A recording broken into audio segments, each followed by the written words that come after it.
बच्चों, आज मैं आपको सूर के भ्रमर गीत की विशेषताएं बता रही हूँ।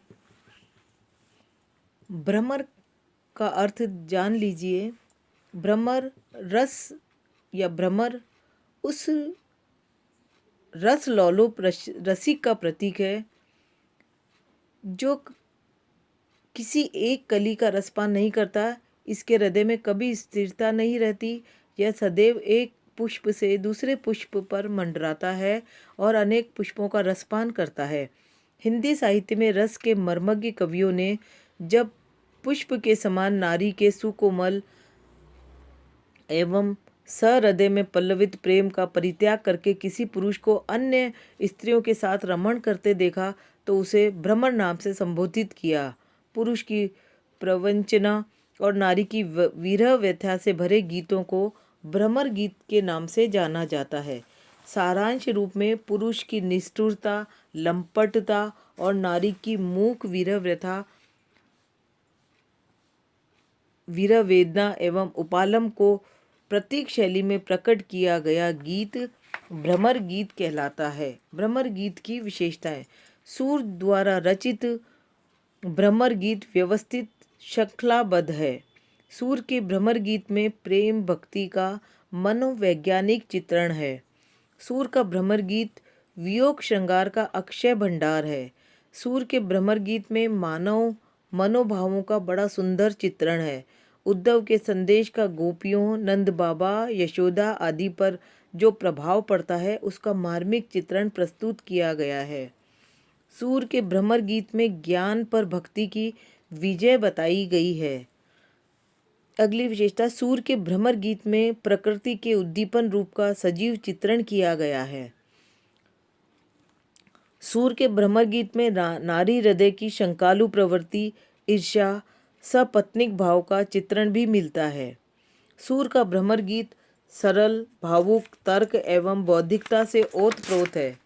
सूर का भ्रमर गीत सूर की मौलिक उद्भावना है, उनकी शक्ति का द्योतक है, क्योंकि इसमें उद्धव के ज्ञान गर्व को खंडित करने का प्रयत्न, उद्धव की सहृदयता, राधा के चरित्र का विकास सूर की मौलिक उद्भावनाएं हैं। उक्ति वैचित्र वाग विदग्धता की दृष्टि से सूर का भ्रमर गीत सर्वश्रेष्ठ है। विरह की 11 दशाओं, करुणा, क्रंदन, विरही हृदय की दयनीय स्थिति, विरहजन्य कातरता, प्रेम की निष्ठुरता, दुर्लभ निराशा, उन्माद, प्रलाप, अश्रु, शारीरिक साज की उपेक्षा आदि का मर्म स्पर्श चित्रण मिलता है। भाषा हृदय के तीव्र भावों से भरी हुई है। इस प्रकार ब्रज भाषा सरल अलंकारों से मंडित सूर का भ्रमर गीत मानव हृदय का आकर्षक चित्रफलक है, जिसमें गति है, जीवन है, सरसता है, मधुरिमा है, सौंदर्य है और साथ ही हिंदी साहित्य की अमूल्य निधि है। भ्रमर गीत का गीत लेखन का आरंभ यूँ तो संस्कृत के अभिज्ञान शाकुंतलन से माना जाता है, लेकिन हिंदी में सूरदास द्वारा रचित भ्रमर गीत पर इसका प्रभाव नहीं देखने को मिलता है। सूर के भ्रमर गीत पर तो श्रीमद् भागवत के 46वें 47वें स्कंद के अंतर्गत जो भ्रमर गीत का प्रसंग मिलता है वही इसका मूलाधार बना है, क्योंकि वहीं पर सर्वप्रथम गोपियां भ्रमर को अपने कपटी प्रियतम का सखा कहकर अनेक उपालंबों के साथ अपनी विरह व्यथा व्यक्त करती है। असल में भ्रमर गीत परंपरा का आरंभ कब, कहाँ, किसने किया, यह एक अलग विचारणीय विषय है। हिंदी में तो सर्वसम्मति से सूर को ही भ्रमर गीत का शुद्ध प्रेरणता माना गया है। सूर ने अपने भ्रमर गीत में न तो केवल गोपियों के उपालम एवं विरह व्यथा का वर्णन किया है, अपितु नंद एवं यशोदा के वात्सल्य की भी अद्भुत झांकी प्रस्तुत की है।